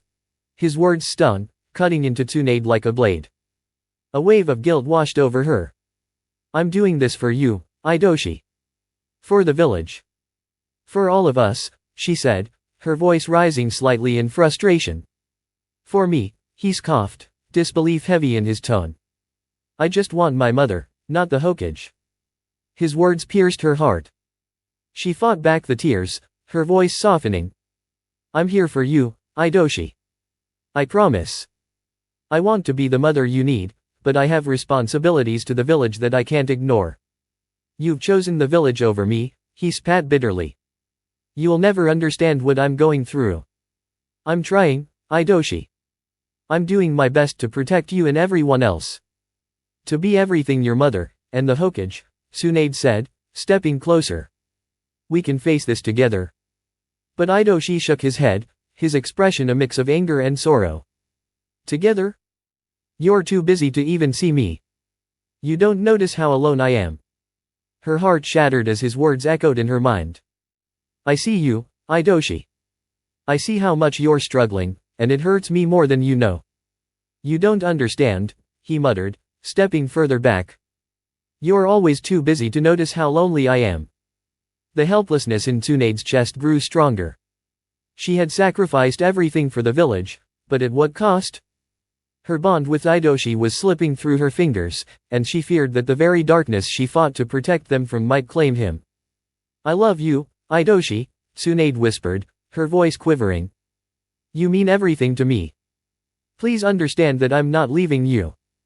There was a long pause, the sounds of the festival becoming distant as they stood in silence. Idoshi's gaze softened for a fleeting moment, and Tsunade briefly thought she saw a glimmer of understanding in his eyes. However, the moment quickly faded, replaced by the weight of their unresolved tensions. "I need some space," Idoshi said, his voice barely above a whisper. "I'll be at the training grounds." With that, he turned and walked away, leaving Tsunade standing in the midst of the festival's celebration. Her heart sank, and a wave of despair overcame her. She had spent so much of her life safeguarding the village, but in doing so, she feared she was losing her son. The laughter and music of the festival continued around her, but Tsunade couldn't shake the feeling of being disconnected from it all. She stood motionless, lost in thought about the delicate balance she needed to strike between her roles as Hokage and mother. She realized that her duties couldn't just exist in opposition to each other, they had to coexist. With determination in her heart, she vowed to reach out to Idoshi, to remind him that she would never abandon him. "I'll find a way," she whispered to herself, resolute. "I won't let him feel alone in this world." Tsunade drew in a deep breath, fortifying herself for the challenge ahead. As the festival raged on, she found a flicker of hope ignite within her. She could fight for both the village and her son together, they would overcome the obstacles in their path. The sun beamed down on the Hidden Leaf village, casting a golden glow on the training grounds where the sounds of sparring and laughter filled the air. It was a lively scene, full of energy and determination as shinobi honed their skills. In the middle of it all, Naruto Uzumaki led a training session with his friends Sakura Haruno and Sasuke Uchiha, his usual exuberance on full display. Standing at a distance, Idoshi Senju observed them from the shadow of a large tree, feeling a pang of longing as he watched their camaraderie. Naruto was demonstrating a new technique, his voice carrying across the field. "All right, check this out," Naruto exclaimed, his excitement palpable. He swiftly performed the necessary hand seals, and a surge of chakra erupted from his body. "Raise Nan." A swirling sphere of blue energy appeared in his hand, glowing brightly. Sakura clapped her hands in awe, her eyes wide with admiration. "That was amazing, Naruto. You're really getting the hang of it." Sasuke, arms folded and leaning against a nearby post, smirked. "Don't get cocky, Naruto. Just because you can pull off one technique doesn't mean you are ready for the next level." Naruto shot him a playful glare, his competitive spirit igniting. "Just wait until I perfect the next version of Raise Nan. Then you'll see." As Naruto and Sasuke exchanged playful jabs, Idoshi couldn't help but feel both admiration and alienation. He recalled the times when they all trained together, the excitement of sparring alongside his friends, but now, he felt like an outsider. Suddenly, Naruto noticed him standing off to the side. "Hey, Idoshi. Come join us," he called, waving energetically. The invitation was warm, but Idoshi hesitated. "I'm good here," he replied, offering a forced smile.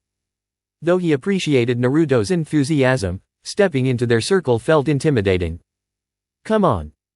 We need all the help we can get," Naruto insisted, jogging over to him. "We're just practicing some techniques, and you'd be a great addition." Sasuke narrowed his eyes, skeptical of Idoshi's intentions. "What's the point? If you're just gonna stand there, it's better to leave us be. You should be training instead of watching." Sakura frowned at Sasuke's harsh words, sensing the tension. "Sasuke, don't be so quick to judge. Idoshi may have his reasons for not wanting to join us." While Idoshi appreciated Sakura's defense, it only made him feel more uncomfortable. He began, but his voice faltered. He didn't want to delve into his complex emotions, not in that moment. "Come on, Idoshi." Naruto persisted, his enthusiasm undeterred. "You can show us some of your moves too. We can all get stronger together." The idea of rejoining them tugged at Idoshi's heart, the spark of belonging flickering in him. But the shadows of doubt cast their long reach. What if he couldn't meet their expectations? What if they saw through the walls he had built to protect himself? Before he could voice his concerns, Naruto grabbed his arm and gently tugged him toward the training grounds. "Just give it a shot. We're all friends here." The warmth of Naruto's insistence softened Idoshi's resolve, and with a reluctant sigh, he found himself following along. As they began to spar, the familiar rhythm of training stirred something within him, and a glimmer of hope sparked deep inside. Naruto and Sasuke were showcasing their skills, Sasuke's shurikens slicing through the air with expert precision, while Naruto worked on his shadow clone technique. Idoshi observed closely, impressed by their progress. "Yo, Idoshi," Naruto called, excitement in his voice. "Your turn. Show us what you've got." Taking a deep breath, Idoshi moved forward, his pulse quickening. He formed a few swift hand signs, summoning his own jutsu. "Wood style, forest emergence," he declared, and vibrant green trees surged from the ground in an awe-inspiring display. The spectacle drew everyone's attention, even Sasuke giving a small nod of approval. "Not bad," he remarked, sounding genuinely impressed. Sakura's eyes widened. "That's incredible, Idoshi. You've really mastered your abilities." Idoshi felt a brief swell of pride, but it quickly faded as the distance between him and his friends grew ever more apparent. Naruto's energy, Sasuke's determination, and Sakura's admiration all highlighted the gap he felt within himself. As the training continued, Idoshi tried to push aside his self-doubt. He worked alongside them, the rhythm of their movements pulling him back into the familiar fold. For a fleeting moment, he felt as though he belonged once more, laughing and sparring like old times. But as the sun began to set, the doubts resurfaced. Once the session ended, Idoshi found himself retreating to the sidelines, leaning against a tree to catch his breath. While Naruto and Sasuke continued their friendly rivalry, Sakura walked over, a soft smile on her face. "You did great out there," she said kindly. "I'm really glad you joined us." Idoshi looked away, feeling a mixture of gratitude and unease. "Thanks. It felt good to train again, but I can't shake the feeling that I'm not where I should be." Sakura tilted her head, concern crossing her features. "You're too hard on yourself. Everyone goes through rough patches, especially after everything that's happened. You're still an amazing shinobi." Her warmth eased some of his internal struggle. "I appreciate that," he replied softly. But deep down, the weight of his past choices, the guilt over leaving the village and the distance it created between him and his friends was a burden he couldn't shed. "You know," Sakura continued thoughtfully, "I've noticed you've been distant lately. If you ever need to talk, I'm here." Idoshi felt a brief warmth at her concern, but the words remained stuck in his throat.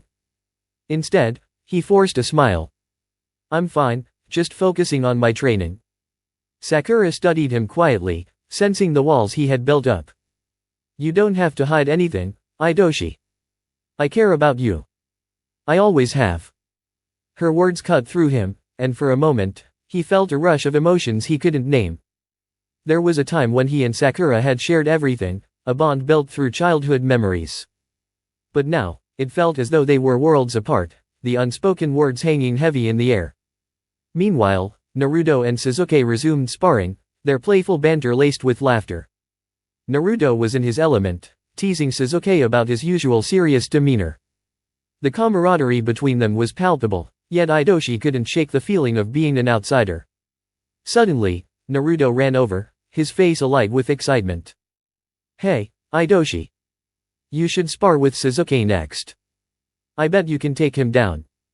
Sasuke smirked, confidence radiating off him. "That's a big challenge, Idoshi. Think you're up for it?"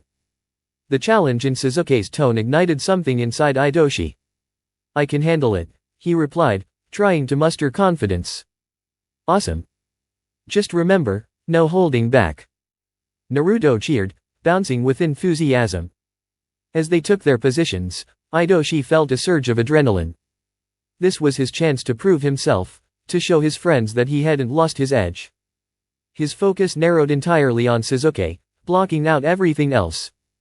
"Let's see what you've got, Idoshi," Sasuke said, voice steady. The two engaged in a flurry of moves, exchanging blows and jutsu. For a moment, Idoshi felt the rush of battle, the excitement of being part of something bigger than himself. He pushed himself to match Sasuke's speed, dodging shuriken and countering with his own techniques. But as the battle progressed, the weight of his insecurities crept back. Sasuke's determination reminded him of the heavy expectations he felt, the pressure to live up to the legacy of his lineage. With every exchange, Idoshi felt the divide between them grow, the reminder that while he was fighting, there was still a part of him that felt lost. The lingering doubts clouded his focus, making each movement feel like a struggle. As the sparring match ended, Sasuke stepped back, catching his breath. Not bad, Idoshi, he said, a hint of respect in his tone. Naruto grinned widely, bouncing toward them. See? You've still got it. We can work on some combos next time. Sakura smiled. Idoshi, you should join us more often. It would be great to have you on our side. The warmth of their support surrounded Idoshi, but his inner turmoil persisted. He yearned for the connection with his friends, yet the walls he had built around himself seemed insurmountable. As they laughed and shared their training experiences, Idoshi felt himself smile, caught between the desire to rejoin them and the fear of revealing his true struggles. The strength of their bond was undeniable, but to him, it felt like standing on the edge of a cliff too afraid to leap back into their world. The sun burned brightly above the hidden leaf village, bathing the training grounds in a golden light. Shinobi were practicing their techniques, their energy palpable as they exchanged jutsu. But amidst the lively atmosphere, Idoshi Senja stood apart, feeling like an island of isolation in a sea of enthusiasm. Today was the day he decided to face his inner fears, to master his wood-style abilities. He knew his peers would create impressive displays of their strength, their jutsu flowing effortlessly. But as he watched, the familiar anxiety crept in. What if I can't do it? What if I fail? He closed his eyes, breathing deeply to calm the storm within him. The pulse of chakra surged within, a vibrant force that flowed through his body like an unstoppable current. This was his inheritance, a power passed down through his bloodline, the Senja legacy.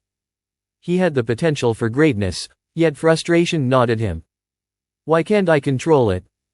With a deep breath, he began the hand signs with practiced ease, though his heart beat faster than he liked. Wood style, wood dragon jutsu. His voice rang out as he released his chakra into the earth. A magnificent dragon made of twisting vines and branches shot forward, its form both beautiful and formidable. As the dragon soared, it caught the wind and rose into the sky. But the moment it left his hands, a familiar feeling of dread washed over Idoshi. What if I lose control?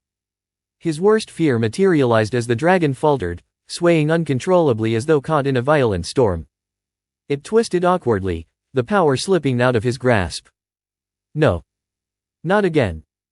Before he could stop it, the dragon crashed to the ground, splintering into a chaotic mess of shattered wood and broken dreams. The sound of its failure echoed across the training field. Damn it. He muttered, feeling a wave of embarrassment and frustration. He dropped to his knees, surrounded by the remnants of his failed technique. You can do better than this, he whispered to himself, clenching his fists. You're a Senja. You should be able to master this. The weight of those words bore down on him, a reminder of his legacy. Around him, whispers began to stir. Is he really a Senja? I heard he's been struggling with his techniques lately. Idoshi gritted his teeth, anger bubbling beneath the shame. He felt their eyes on him, the judgment hanging in the air like an oppressive cloud. How can they understand? The thought pierced him like a dagger, feeding his sense of isolation. But he couldn't stop now. He rose to his feet, determination burning in his chest. I'll try again, he declared, louder this time. The force of his words was almost like a promise to himself and to everyone watching.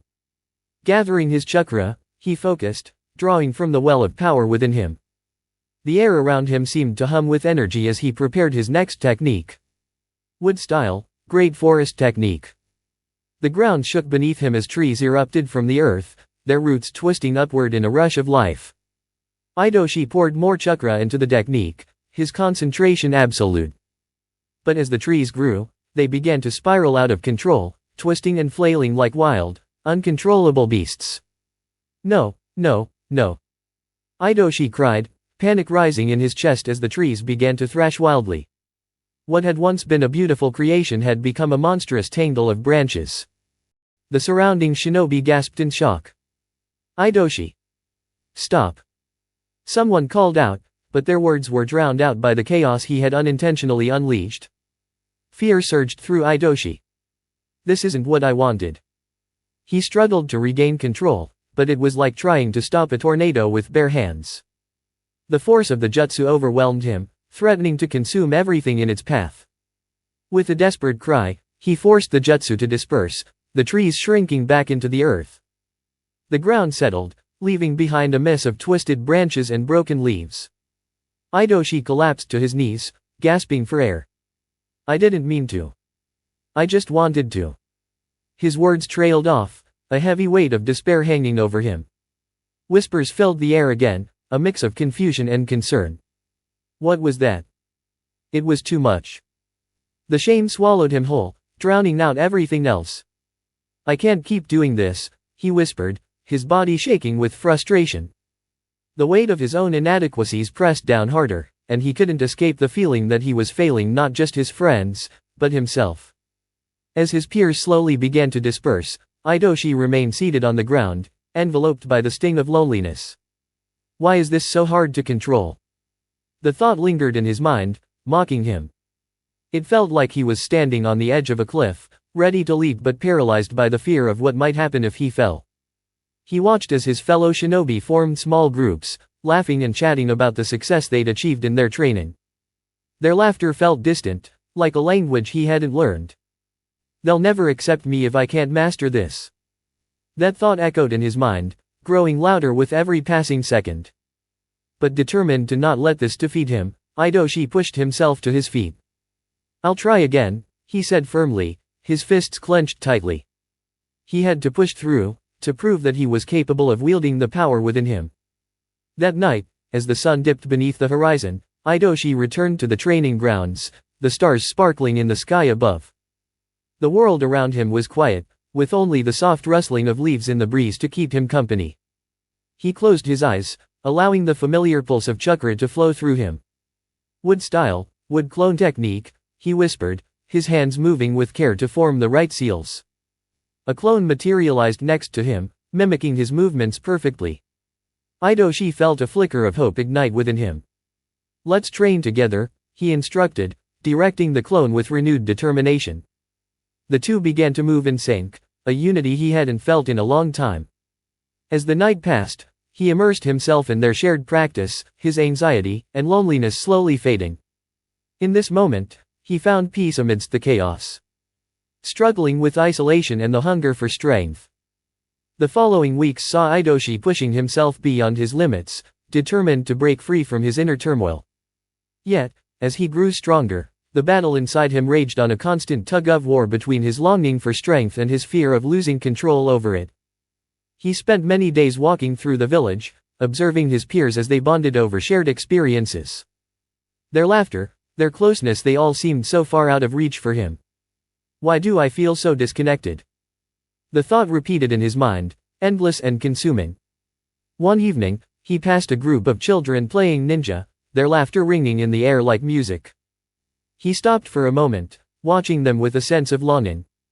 I used to be like that, he thought wistfully, feeling as though those carefree days had slipped through his fingers. Suddenly, Naruto appeared, bounding toward him with infectious energy. Hey, Idoshi. Want to join us? He called out, his invitation sincere and warm. Idoshi hesitated, the weight of his insecurities crashing down on him once again. I can't right now, he replied, forcing a smile that felt like a lie. I need to keep training. Naruto's expression faltered, confusion flitting across his face. You're always training. You should come have fun with us too. Idoshi felt a pang of guilt, his words slipping out before he could stop them. I'm not good enough. I need to get better. The truth was out, raw and unfiltered. Naruto's eyes softened. You're already incredible, Idoshi. Just look at how far you've come, he said earnestly. But all Idoshi could focus on were his failures, the times when he had lost control of his power. I need more strength, he whispered, almost to himself. Naruto's brow furrowed in concern. Why do you think you need more power? He asked gently. Power isn't everything. We fight together, as friends. Those words lingered in the air, as though a lifeline had been tossed to Idoshi amidst the storm of his emotions. Friends. The word was both a comfort and a burden, a reminder of the connection he desperately wanted but was afraid to reach for. He looked at Naruto, seeing the sincerity in his eyes. I don't want to be weak. I don't want to hold anyone back. And in that moment, the truth became clear to him. This was why he pushed himself so relentlessly. Why he trained until the late hours of the night. The fear of weakness had become a cage that isolated him from those who cared about him. Naruto placed a reassuring hand on his shoulder. "You're not a burden. You're part of our team. We're stronger when we're together, remember." For a fleeting moment, the weight on Idoshi's heart lightened, but doubt quickly crept back in.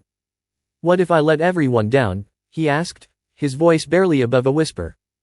"Then we'll lift you up," Naruto declared confidently. "That's what friends do." As Naruto bounded back to join the others, Idoshi stood alone, the ache of isolation creeping back into his chest. Could he really open himself up to the friendship he longed for? The thought terrified him. In the solitude of his training, Idoshi grappled with his conflicting emotions. Power. He craved it, the rush of control over his abilities, the satisfaction of mastering his jutsu.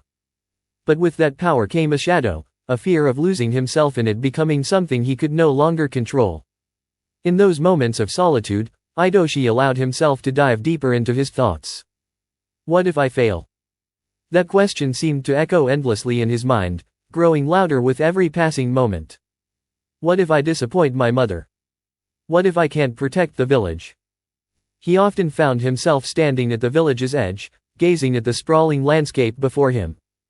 The hidden leaf was his home, a place brimming with life and laughter. But at times, it felt more like a cage, one he couldn't escape, bound by the weight of everyone's expectations. He closed his eyes, allowing the breeze to tousle his hair as he fought against the wave of self-doubt that threatened to overwhelm him.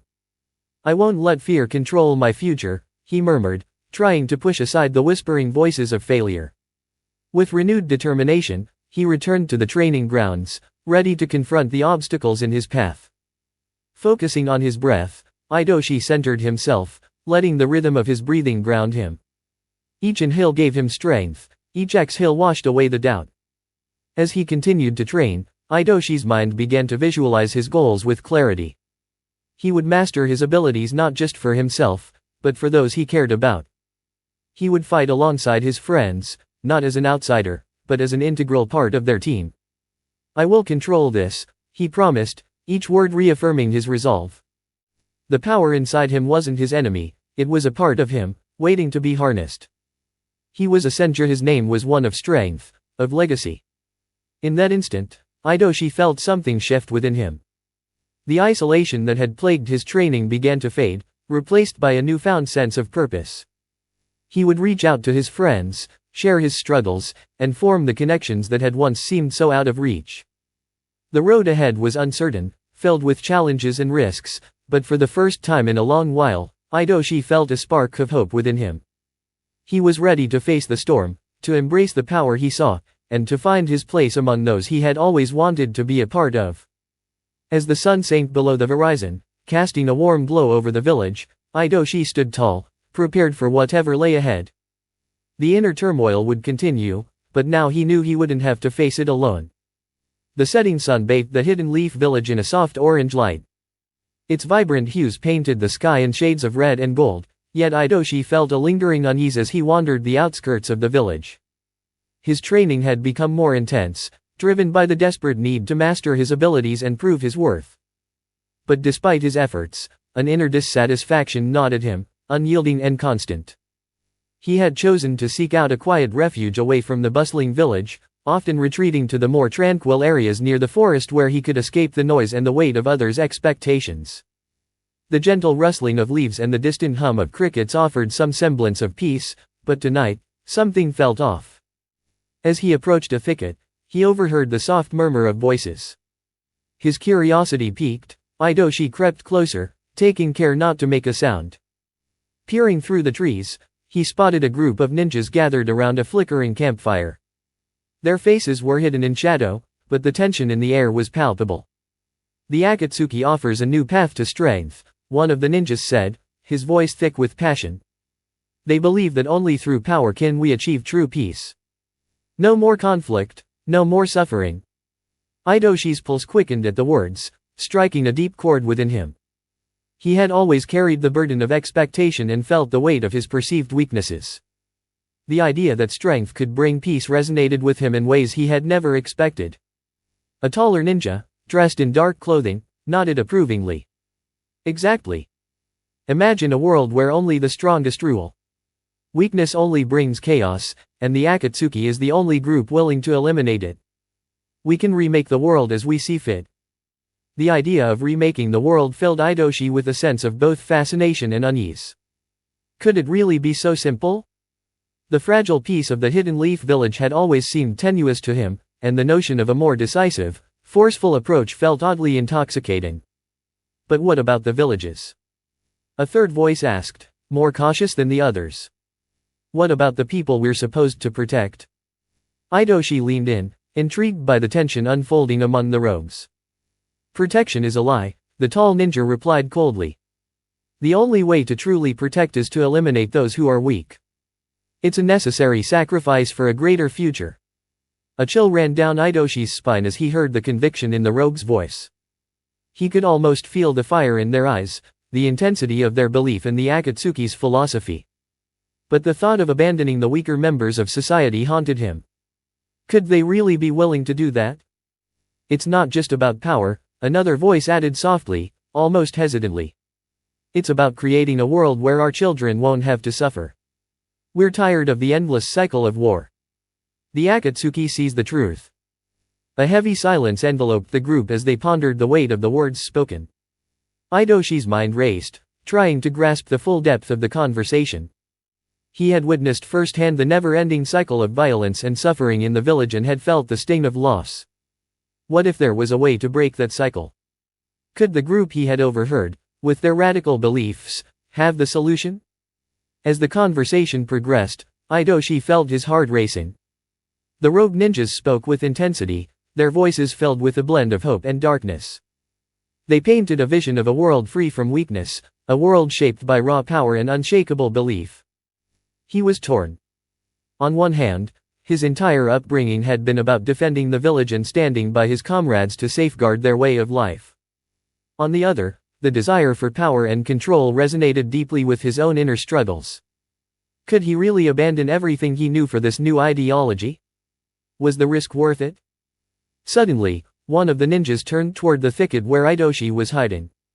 His breath hitched, and he instinctively took a step back, his heart pounding. Had they seen him? However, the moment passed quickly, and the ninja turned back to his companions, the conversation continuing as if nothing had happened. Idoshi slowly backed away, retreating deeper into the forest, his thoughts racing. The seeds of doubt had been planted, and he couldn't ignore the pull of their philosophy. Later that night, as he lay in bed, Idoshi felt the weight of the world pressing on him. The shadows from the candlelight danced on the walls, mirroring the turmoil inside his mind. He replayed the conversation he had overheard, the fervor in the rogue ninjas' voices still echoing in his ears. Strength brings peace. What if they were right? His mind spiraled as he considered the implications of what he'd heard. The Hidden Leaf Village had always been his home, a place filled with memories, camaraderie, and warmth. Yet, he couldn't shake the feeling that it had also become a cage, trapping him within expectations that he struggled to live up to. The pressure to succeed weighed heavily on him. His legacy as a senju loomed over him, and he thought of his mother, Tsunade, and her unwavering commitment to the village. Was he betraying her by even contemplating the Akatsuki's ideology? But the thirst for power surged within him, refusing to be ignored. What if I could control my abilities? What if I could be strong enough to protect the people I care about? The following morning, Idoshi made his way to the training grounds with newfound resolve. He needed to focus, to clear his mind. If I want to be stronger, I have to confront my fears. When he arrived, he found Naruto, Sakura, and Sasuke already immersed in their training routines. The bond they shared had only grown stronger over time, with each challenge they faced together bringing them closer. Idoshi observed from a distance, a sense of longing filling him as he watched their seamless teamwork. "Hey, Idoshi," Naruto called, a bright smile on his face. "Come join us. We could really use your wood-style techniques." Idoshi felt a flicker of warmth from the invitation, but the internal conflict gnawed at him. Could he really train with them when his thoughts were consumed with the desire for power and the Akatsuki's promises? He hesitated for a moment but then walked over. Okay, I'll join, he replied, forcing a smile. As they trained together, Idoshi focused on their techniques, trying to push aside the thoughts of the Akatsuki. The way Naruto's enthusiasm, Sasuke's precision, and Sakura's determination blended so effortlessly was comforting. But as they continued, Idoshi found it increasingly difficult to focus.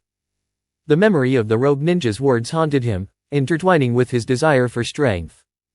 Every time he formed hand signs, a voice inside him whispered, "What if I could be more? What if I could tap into the strength they promised?" During a break, Sakura approached him with a concerned look. "Idoshi, are you okay? You seem distracted." Her words cut through the fog in his mind, and he forced himself to meet her gaze. "I'm fine. Just thinking a lot. You know you can talk to us about anything, right?" she said softly, her voice comforting.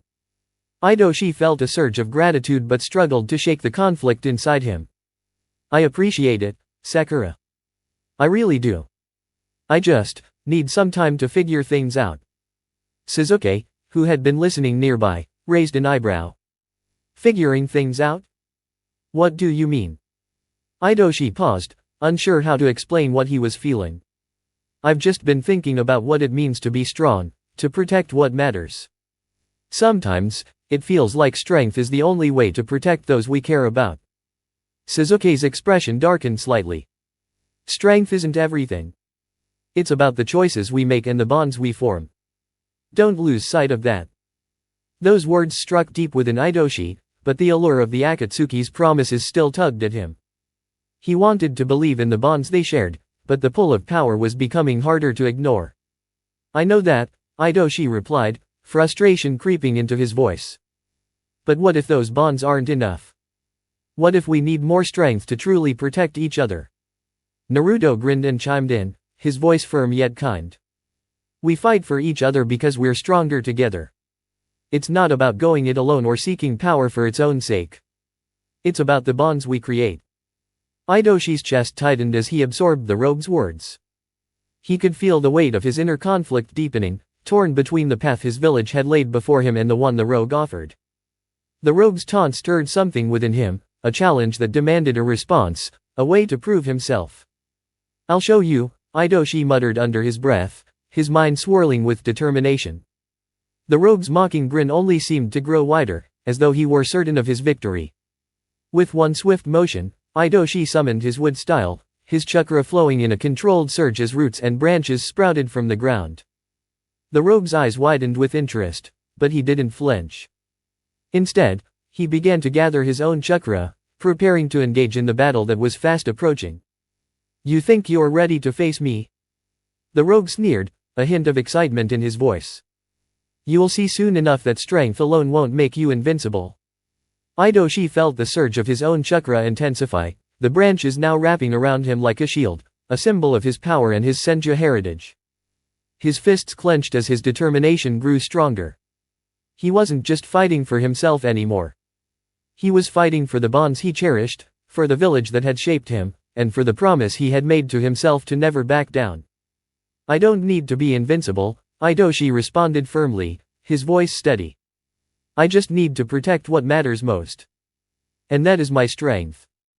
The rogue's grin faltered for a moment, but he quickly regained his composure. With a swift motion, he charged forward, aiming to break through Idoshi's defenses.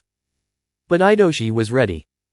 He met the rogue's assault head-on, his wood style pushing back against the rogue's attacks with power and precision. The fight intensified, the sound of clashing techniques filling the night air. Idoshi could feel his control over his chakra growing stronger with each move. His focus was unwavering, his sense of purpose sharper than ever. The rogue's taunts and jeers seemed to fade into the background as Idoshi's resolve solidified. Each movement felt like a test of his own strength, his own beliefs. What did it mean to be strong? What did it mean to be a true shinobi? In that moment, Idoshi realized that strength wasn't just about power, it was about how you wielded that power, about how you chose to use it. And he would choose to use his strength to protect the people he cared about, the bonds he had forged, and the legacy he wanted to leave behind. The rogue's attacks grew more frantic as Idoshi pushed him back, his control over the battlefield unshakable. With one final, decisive strike, Idoshi sent the rogue sprawling to the ground, defeated but not broken. Breathing heavily, Idoshi stood tall, his gaze unwavering as he looked down at the fallen rogue. "Strength isn't about destruction," he said quietly, his voice filled with certainty. "It's about protecting what matters. And I won't let anyone tear that away from me." The rogue, bruised but still conscious, scowled up at him. "You've got a lot to learn, Idoshi-senja.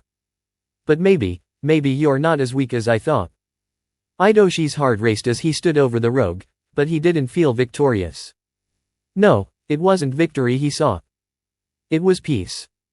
And with that, he turned away, the weight of his decision finally starting to feel a little lighter. As he walked back toward the village, the moonlight casting long shadows in his path, Idoshi couldn't shake the feeling that his journey was far from over. But he had made his choice.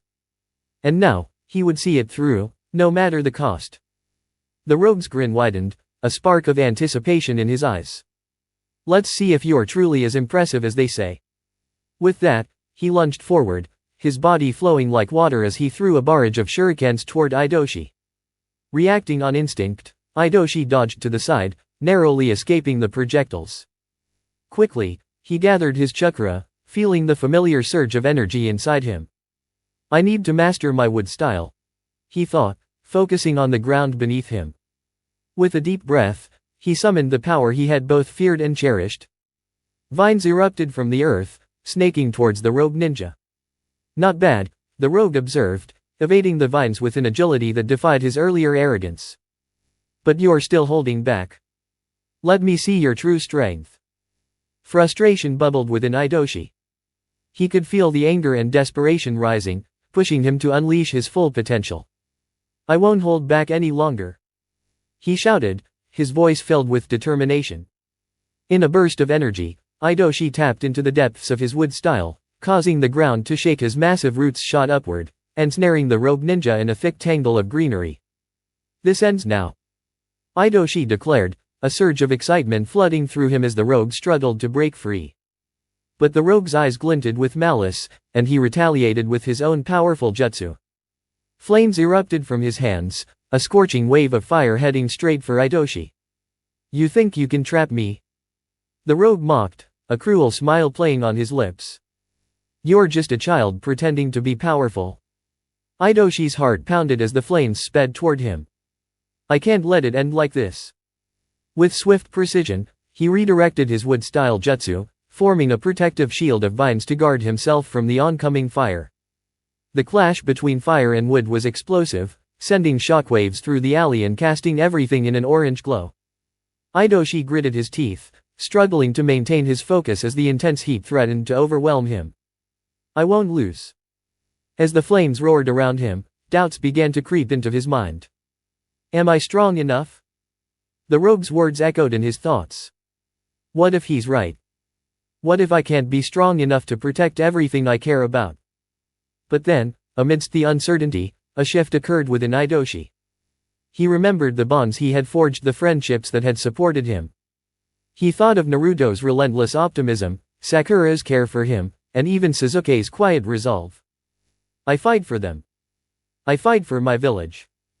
With renewed resolve, Idoshi summoned the full extent of his chakra.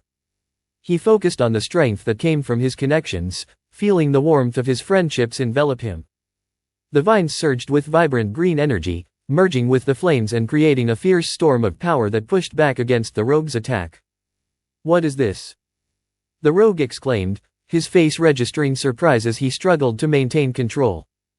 "This is my strength," Idoshi shouted, channeling every last bit of power into his wood style. The green tendrils of energy swelled forward, enveloping the rogue in a cocoon of nature's wrath. The rogue fought against the overwhelming force, but Idoshi could see the fear flickering in his eyes. "You're just a puppet," the rogue screamed, his desperation mounting. "You'll never be strong enough." But Idoshi remained steady, his heart pounding in his chest. "I'm no puppet. I choose my own path."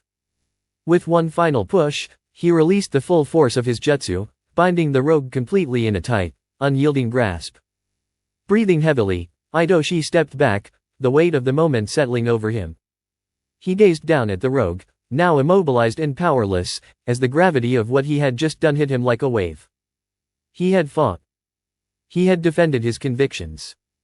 He had chosen his village over the tempting call of power. But as he stood there, staring at the rogue, a mix of anger and fear filled him. What if this is just the beginning? What if more will come, drawn by the same ideology that almost ensnared me? The rogue glared up at him, fury and disbelief written all over his face. You think you've won? The Akatsuki will rise. You'll see. Your village is doomed to fall. Idoshi felt a cold shiver run down his spine at the rogue's words. I won't let that happen, he replied, his voice steady but his heart racing. As long as I'm here, I will protect the hidden leaf. With that, Idoshi released the rogue from his jutsu, sealing him away with a binding spell to prevent any escape. As he caught his breath, the reality of the battle sank in. The fight may have been won, but the war of ideologies was far from over. Idoshi stood at a crossroads, the weight of his decision heavy on his shoulders. He had chosen loyalty to his village, but lingering doubts gnawed at him. Will this choice lead me to true strength, or will it be my downfall? He took a deep breath, staring out at the village, the city of his dreams and fears. I'll find my way, he whispered to himself, a sense of determination swelling within him. I'll show that strength isn't just power. It's the bonds we form and the battles we face together. As he left the alley, Idoshi felt a flicker of hope piercing the darkness. The journey ahead would be difficult, but he was ready. With the strength of his friends at his side, he would face whatever came his way.